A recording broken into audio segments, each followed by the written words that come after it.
29 दिसंबर को हेमंत सरकार के 3 साल पूरे हो रहे हैं और ऐसे में सीएम हेमंत सोरेन ने सरकार की 3 साल की उपलब्धियां गिनाई है। साथ ही कहा है कि सरकार ने आदिवासी, दलित और पिछड़ों के कल्याण के लिए कई काम किए हैं। वहीं विपक्ष ने सरकार के 3 साल के कामकाज पर सवाल उठाया है। 29 दिसंबर को हेमंत सरकार के 3 साल पूरे हो रहे हैं। इन 3 सालों में हेमंत सरकार ने कई ऐतिहासिक निर्णय लिए हैं। 1932 के खतियान पर आधारित स्थानीय नीति विधानसभा से पारित। ओबीसी को 27% आरक्षण देने से जुड़ा विधेयक पारित। निजी क्षेत्र में स्थानीयों के लिए 75% आरक्षण। राजकर्मियों के लिए पुरानी पेंशन योजना।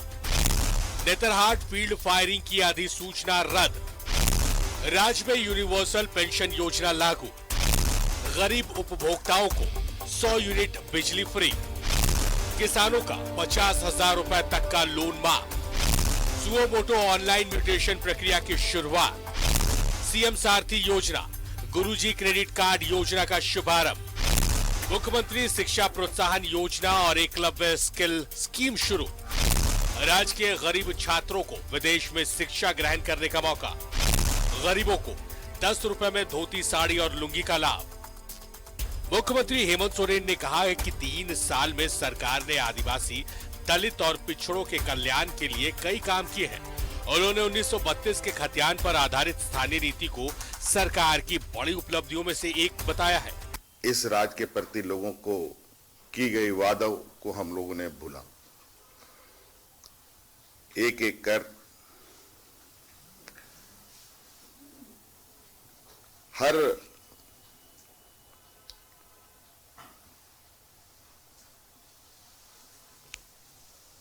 योजनाओं को तो हम लोगों ने सफलतापूर्वक धरातल पर उतारने का हर प्रयास तो किया ही, लेकिन साथ साथ में जो राज्य अलग होने के बाद से आज तक जो राज्य के अंदर कई ऐसे सवाल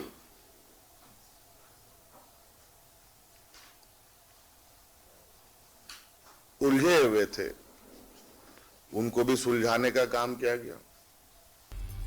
सरकार के 3 साल के कामकाज की कांग्रेस ने भी तारीफ की है। प्रदेश अध्यक्ष राजेश ठाकुर ने कहा कि कांग्रेस के वचन पत्र की घोषणाएं पूरी हो रही है। किसानों के कर्ज माफ हुए। सरना धर्म कोड सदन से पारित हुआ। मॉब लिंचिंग पर बिल पारित हुआ। पुरानी पेंशन योजना लागू हुई। हालांकि राजेश ठाकुर ने नियोजन नीति के रद्द होने पर दुख जताया है। कर्ज की माफी की बात थी किसानों की, उसको भी एक जो छोटी सी राशि हो सकती है जो हमारा बजट अलाउ करता था, वो 50,000 रुपये का हम लोगों ने फैसला लिया और बहुत हद तक लोगों के किसान कर्ज की माफी हुई है। कुछ जगह त्रुटियां आ रही हैं कि चूंकि उनका जो एनपीए है वो एनपीए जैसे हो जाता है तो उसमें कई तरह की प्रक्रियाओं के कारण उसमें कहीं कहीं बाधा आती है। इस बात को भी हम स्वीकार करते हैं। सरकार जहां 3 साल के कार्यकाल की उपलब्धियां गिना रही है, दूसरी ओर विपक्ष ने 3 साल के कामकाज पर सवाल उठाए हैं।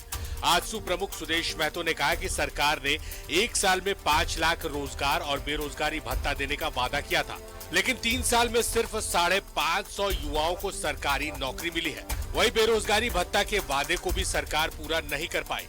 सुदेश महतो ने सरकार से पूछा, जल जंगल जमीन बचाने के वादे का क्या हुआ? पहले बंद हुए एक भी स्कूल को ये सरकार नहीं खोल पाई। 3 वर्ष बीत गए। आपके वायदे अनुसार 15 लाख नौकरी झारखंड के नौजवानों को मिलना चाहिए। 3 साल में केवल सरकारी नौकरी का डाटा अगर सामने रखें तो तकरीबन 550 नौकरी ही अभी दे पाए हैं। जितना नौकरी दिए उससे ज्यादा लोगों का नौकरी छीन गया है। जन विरोधी सरकार है और जिस प्रकार से बड़े बड़े बातें, बड़े बड़े वादे और जो घोषणा किया था, एक बार घोषणा पत्र को इनको पढ़ना चाहिए, मैनिफेस्टो को पढ़ना चाहिए, उसके बाद खुशियां मनानी चाहिए। एक भी वादा जनता के बीच जाकर के पूरा करने का काम नहीं किया है। प्रभावित किसानों के खाते में सूखा राहत की राशि ट्रांसफर की जाएगी। वहीं मुख्यमंत्री ने नियोजन नीति के निरस्त होने पर कहा है कि कानूनी पहलुओं का आकलन किया जाएगा, लेकिन सरकार की नीयत झारखंड के युवाओं को 3rd और 4th ग्रेड की नौकरियां देना है। न्यूजीलैंड भारत के लिए रांची से राकेश कुमार और विपिन उपाध्याय की रिपोर्ट। और सीधा जुड़ेंगे सहयोगी विपिन उपाध्याय हमारे साथ मौजूद है। विपिन, सरकार के कामकाज के 3 साल पूरे हो रहे हैं।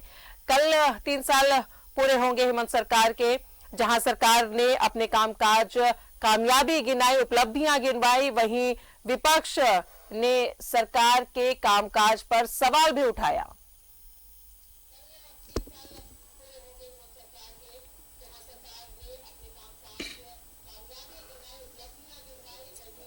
विपिन, सुन पा रहे हैं? शायद हमारे सहयोगी तक हमारी आवाज नहीं पहुंच पा रही है।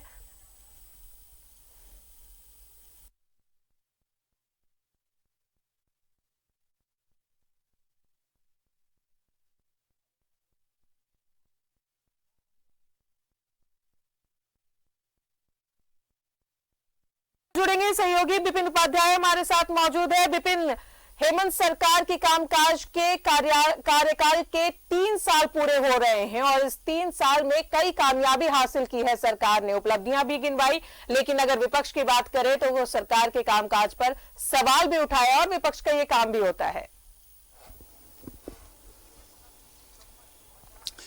जी देखिए, 29 दिसंबर 2019 को बतौर मुख्यमंत्री हेमंत सोरेन ने मोरहाबादी मैदान में शपथ ग्रहण किया था और उस वक्त से ही एक नई फहरिस्त की शुरुआत झारखंड की राजनीति में हो चुकी थी।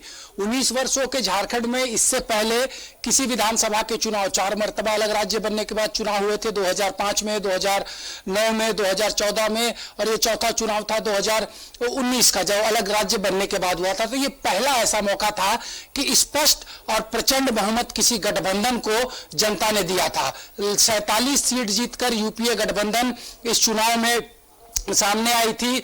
30 सीट झारखंड मुक्ति मोर्चा के खाते में गए थे, 16 सीटों पर कांग्रेस विजय हुई थी और 1 सीट कांग्रेस जेएमएम की सहयोगी आरजेडी के खाते में गई थी। चतरा से सत्यानंद भोक्ता चुनाव जीते थे। उसके बाद सरकार का गठन जैसे हुआ, कल उस सरकार के कार्यकाल का 3 साल पूरा हो जाएगा। इस 3 साल के पूरे कालखंड को अगर देखते हैं तो जिस तरीके की एक वैश्विक आपदा से पूरे देश और दुनिया ने लड़ाई लड़ी, 2020 के शुरुआत के दौरान में ही कोविड-19 के प्रकोप ने क्या कुछ किया, ये दुनिया से छुपा नहीं है, देश से नहीं छुपा है, हमारे प्रदेश से नहीं छुपा है। इन तमाम झंझटों के बीच भी मुख्यमंत्री हेमंत सोरेन ने कुशल नेतृत्वकर्ता के तौर पर उस कोविड के पीरियड में भी बेहतरीन संदेश दिया था। चाहे वो लॉकडाउन के बाद मजदूरों को वापस लाने की बात की जाए, छात्रों को कोटा से वापस लाने की बात की जाए, या फिर जो संसाधन की कमी थी, क्योंकि किसी को ये कभी भान भी नहीं था कि कोविड जैसा महामारी इस देश में आएगा। तो उस दौरान जो व्यवस्था की गई और जिस तरीके से लगातार सरकार का दावा था कि उस वैश्विक आपदा के दौरान भी झारखंड में सरकार ने किसी को भूख से मरने नहीं दिया। तो 2020 की लड़ाई पूरी तरीके से कोविड से लड़ते हुए सरकार की निकली। सरकार ने अंत में नवंबर दिसंबर में जब स्थितियां थोड़ी सामान्य हुई तो गति पकड़ने की कोशिश की, लेकिन फिर से 2021 का आगाज जैसे हुआ, मार्च में होली के बाद कोरोना 2 ने जिस तरह का, हम एक तरह से कहें तो उत्पात मचाया था उस वायरस ने, जो ताबड़तोड़ मौतें हो रही थी, लोगों को डेड बॉडी जलाने को लेकर इंतजार करना पड़ रहा था। उस वक्त भी बाई इलेक्शन भी चल रहे थे मधुपुर में, मुख्यमंत्री वहां से लौटे, कमान संभाली, स्थिति धीरे धीरे सामान्य हुई। यानी कि लगभग इन 3 साल में अगर हम बात करें तो 1.5 साल सरकार को, 1.5 साल से अधिक का समय जो था वो कोरोना से लड़ने में सरकार का निकल गया। उसके बाद 2021 के अंत में सरकार ने आपकी सरकार आपके द्वार कार्यक्रम की शुरुआत की, अपनी योजनाओं को जनता तक ले जाने की कवायद की, और जब 2022 की शुरुआत हुई तो शुरुआत से ही लगातार सरकार एक रिदम पकड़ने की कोशिश में रही। लेकिन उस बीच फिर से एक तरह से कहा जाए तो इस 3 साल में लगातार कोई ना कोई ऐसा इंसिडेंट झारखंड में होता रहा है जिसने सरकार के कामकाज पर असर तो डाला। राजनीतिक अस्थिरता हम उसे कहेंगे कि जो चुनाव आयोग के द्वारा पत्र आ गया राजभवन से, बीजेपी के तरफ से डिमांड किए गए, ईडी के रेड झारखंड में पड़ गए, इन तमाम चीजों के बाद भी 2022 यानी कि तीसरा वर्ष कंप्लीट करने से पहले हेमंत सोरेन की सरकार ने जो काम किए हैं, जो 19 वर्षों में लगातार डिमांड हो रही थी, चाहे राज्य के 70,000 पारा शिक्षकों को लेकर राज्य सरकार का निर्णय रहा हो, जो 70,000 पुलिसकर्मी क्षतिपूर्ति अवकाश को लेकर लगातार कवायद कर रहे थे, जो डिमांड उनका था उसको पूरा करने की बात हो, ओल्ड पेंशन स्कीम को झारखंड में लागू करने की बात हो, या फिर ओबीसी आरक्षण या फिर आरक्षण की सीमा को जो बढ़ाने की बात थी, जिसको लेकर सरकार ने सदन से विशेष प्रस्ताव पारित किया।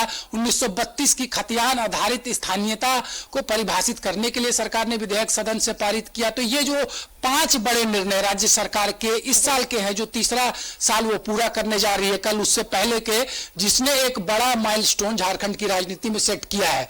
लोग चाहे कुछ भी कहे, जिस तरीके से मुख्यमंत्री ने एक प्रेस कॉन्फ्रेंस के जरिए अपने इस तीसरे साल और पूरे 3 साल की उपलब्धियों को बताया, चाहे वो झुमरा पहाड़ में किए गए गतिविधियों की बात करें जो सरकार ने वहां पर ऑपरेशन चलाया, या फिर जो और अन्य बड़े निर्णय जिनका की नाम लेना जरूरी सरकार की उपलब्धियों पर अगर हम बात करें तो हो जाता है।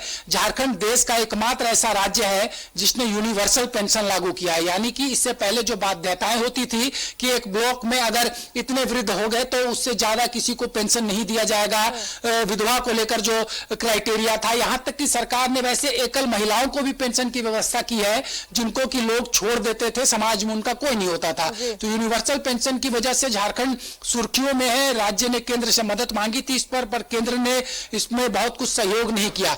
ठीक इसी तरीके से नारायण गोमके जयपाल सिंह मुंडा पारदेशीय छात्रवृत्ति योजना, वो भी देश में झारखंड पहला राज्य है जो विदेशों में छात्रों को पढ़ने के लिए स्कॉलरशिप दे रहा है। इसकी शुरुआत जब पहली मर्तबा हुई तो 7 अनुसूचित जाति के बच्चों को केंद्र की झारखंड की सरकार ने बाहर पढ़ने को भेजा। उसके बाद यह दायरा बढ़ाया गया और लगातार अब एसटी, एससी और ओबीसी के बच्चों को सरकार बाहर भेज रही है। जिस तरीके से सरकार आपके द्वार कार्यक्रम चलाए गए, जहां पर पूरी जो व्यवस्था है वो गांव तक गई, लोगों की बातों को सरकार ने सुना, तो ये वो महत्वपूर्ण निर्णय है 3 साल में सरकार के, जिसने सरकार की तारीफ कराई। कृषि ऋण माफी करने का पहले ही साल में सरकार ने घोषणा किया था। इसके अलावा सरना धर्म कोड को लेकर विशेष प्रस्ताव 11 नवंबर 2020 को सरकार ने सदन से पारित कराकर भेजा।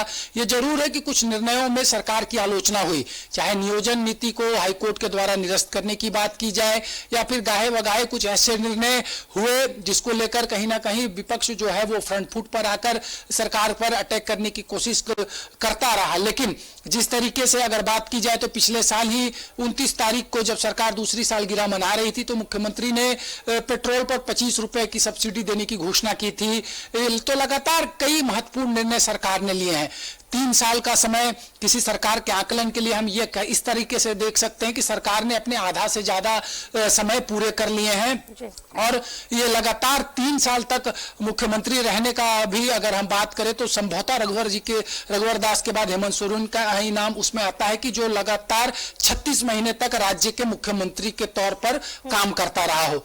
सरकार काम कर रही है, बचा हुआ 2 साल सरकार के पास अभी है, और जिस तरीके से मैनिफेस्टो में जो वादे, चाहे वो झारखंड मुक्ति मोर्चा की करे, कांग्रेस की करे, या फिर जो संयुक्त घोषणा पत्र की बात करे, उसको लेकर भी सरकार कदम बढ़ा रही है। मुख्यमंत्री लगातार कह रहे हैं, और क्योंकि इस वर्ष की बात इस उद्देश्य इसलिए लिहाजा भी महत्वपूर्ण हो जाती है कि 2017 में देश में जब जीएसटी लागू की गई थी तो 5 वर्षों तक क्षतिपूर्ति देने की का जिम्मा केंद्र के पास था, जो कि 2022 के जुलाई में समाप्त हो चुका है। 5,000 करोड़ के आसपास का सालाना जो केंद्र से राज्य को मदद मिलता था वो भी अब समाप्त हो चुका है। 1,36,000 करोड़ राज्य का केंद्र के पास बाकी है, जिस पर लगातार मुख्यमंत्री कहते हैं कि जब वो बकाया मांगते हैं तो केंद्रीय एजेंसियां उनके पीछे दौड़ती है। लेकिन इन तमाम चीजों के बाद भी विपक्ष की अगर बात करें तो क्योंकि विपक्ष राजनीति का एक महत्वपूर्ण केंद्र होता है तो विपक्ष सरकार की खामियों को जरूर गिनाएगा। ये लोकतंत्र में ये व्यवस्था ही है, और ये लोकतंत्र की खूबसूरती भी है कि सरकार के विरुद्ध में जो प्रतिपक्ष होता है वो सरकार के कार्यों की आलोचना करे, समालोचना करे, सरकार को एक आईना दिखाए।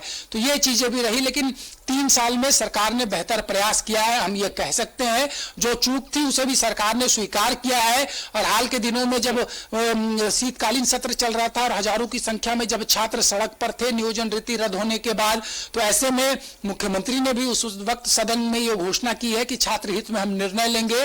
तो ये काफी क्रूशल टाइम आने वाला जो बचा हुआ 2 साल इस सरकार के कार्यकाल का है ये होगा, क्योंकि जिस तरीके से कल जब मुख्यमंत्री से हम लोगों की बातचीत हो रही थी तो उन्होंने स्पष्ट तौर पर कहा कि एक विजन के साथ हम आगे कदम बढ़ाएंगे और 2 साल में हर वो कुछ करने की कोशिश करेंगे जिसको लेकर हमने वादा किया है। बिल्कुल विपिन, और ये 3 साल हेमंत सरकार के कार्यकाल के कामयाबी हम इसे कह सकते हैं, काबिले तारीफ है, क्योंकि वैश्विक महामारी से लड़ते हुए, जूझते हुए जो मैनिफेस्टो में वादे किए गए थे उन्हें धीरे धीरे करके पूरा किया जा रहा है और उम्मीद है कि आने वाले 2 साल में जो बचे हुए वादे हैं उन्हें धरातल पर उतारेगी सरकार। बहुत बहुत शुक्रिया आपका विपिन तमाम जानकारियों के लिए।